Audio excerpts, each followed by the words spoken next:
बेहद स्वागत है जी सभी स्टूडेंट्स का। कनाडा से एक बड़ी डिस्कशन शुरू हुई है। जो ओपोजिशन के लीडर हैं उनका कहना है कि अगर हमारी कंजर्वेटिव पार्टी की सरकार बनी तो हम चाहेंगे कि जो स्टूडेंट्स को वीज़े हैं या ओवरऑल वीज़े हैं उनकी गिनती हम वो करना चाहेंगे जो स्टीव हार्पर के टाइम थी, जब वो प्रधानमंत्री थे। जस्टिन ट्रूडो से पहले उनकी गवर्नमेंट थी। तो अंदाजन ये संख्या अब जितने कनाडा वीज़े दे रहे हैं उसकी आधी है।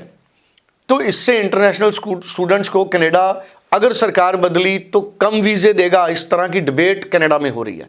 इसी पर पूरी क्लैरिटी देंगे अमरजीत सिंह कंवर हमारे साथ हैं, जाने माने स्टूडेंट वीज़ा एडवाइज़र और ब्रॉडवे इमिग्रेशन सर्विसेज के चीफ। कंवर साहब पूरे विस्तार से ज़रा बता दें आप।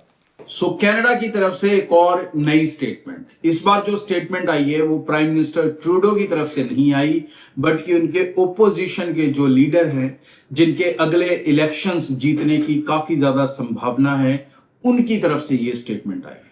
और इस स्टेटमेंट में उन्होंने कहा है कि वो जो इमिग्रेशन के नंबर्स हैं उनको वो कम करके वहां तक लाना चाहते हैं जहां पर स्टीव हार्पर के टाइम के नंबर थे। स्टीव हार्पर जो ट्रूडो से पहले कनाडा के प्राइम मिनिस्टर थे, जो 2007 से लेकर 15 तक उनके प्राइम मिनिस्टर रहे। तो उनका कहना है कि उनके समय के दौरान जो इमिग्रेशन का नंबर होता था वो होता था 2 से 2.5 लाख के बीच में, और इस समय ये नंबर 5 लाख के आसपास के टारगेट्स हैं कनाडा गवर्नमेंट के। तो इन नंबर्स को वो कम करके स्टीव हार्पर के टाइम पे जो नंबर थे वहां तक रोकना चाहते हैं। तो मतलब कहीं ना कहीं इमिग्रेशन को वो आधा करना चाहते हैं। और इसके ऊपर कोई बहुत ज्यादा उन्होंने प्लान्स डिस्क्लोज नहीं कर पाई है कि कौन सी कैटेगरी या कुछ भी, क्योंकि वो गवर्नमेंट में नहीं है, इसलिए वो कैटेगराइज नहीं कर सकते।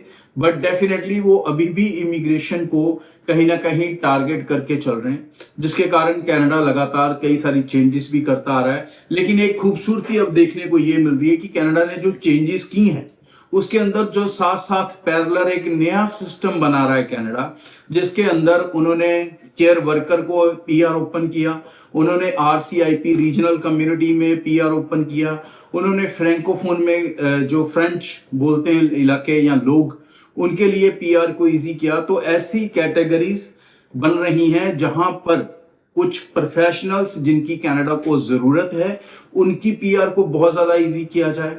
ऐसी कैटेगरीज बन रही हैं जहां पर जिस रीजन्स के अंदर एम्प्लॉयज की जरूरत है, अगर उस रीजन्स में लोग काम करने आते हैं उनकी पीआर को इजी किया जाए। या दूसरा उनका जो टारगेट है फ्रेंच लैंग्वेज को प्रमोट करने का, ताकि लोगों को जो फ्रेंच एरियाज हैं वहां पर भी एम्प्लॉयमेंट मिल सके या एम्प्लॉयज मिल सके वहां के बिजनेसेस को, तो उसके लिए भी पीआर ओपन किया है।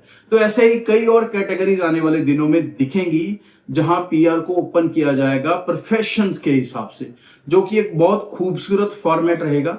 और आने वाले दिनों में डेफिनेटली कनाडा या उसकी न्यू गवर्नमेंट या लोग यही चाहेंगे कि उनके पास जो लोग आए वो उसी सेक्टर्स के हों जिसके अंदर वो कंट्रीब्यूट कर सकें कनाडा में। इसीलिए इंपॉर्टेंट है कि या तो आप ऐसे प्रोफेशन से बिलोंग करते हो कनाडा में, खासकर केयर वर्क में अगर आपको पीआर का प्रोसेस समझना है तो इसका वीडियो मैंने परसों चौथ डाला था, आप इसी चैनल पे जाके देख सकते हैं।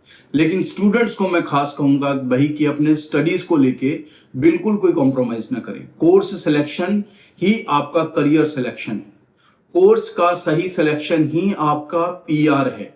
तो ये इंपॉर्टेंट है कि जैसे कोर्सेज में आप जाओगे उसी में आप पीआर भी हासिल कर पाओगे। तो यहां से अपनी पढ़ाई, अपना कॉलेज, अपना कोर्स, अपनी यूनिवर्सिटी सोच समझकर सेलेक्ट करें, अपने इंटरेस्ट के हिसाब से सेलेक्ट करें। अपने दिमाग से अब आप ट्रक को निकाल दें। ये खासकर मैं अपने पंजाब के दोस्तों को कहूंगा, हरियाणा के दोस्तों को कहूंगा कि टैक्सी ड्राइवर, ट्रक ड्राइवर, अब ये छोटा सोच आपको अपने दिमाग से निकालनी होगी।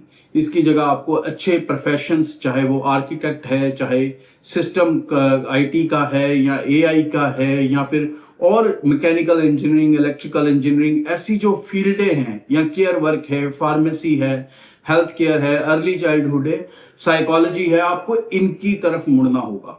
जितनी जल्दी मुड़ोगे उतनी जल्दी अपना फ्यूचर सिक्योर कर पाओगे, और जितनी लेट मुड़ोगे उतनी ज्यादा तकलीफ भी फील करते रहोगे।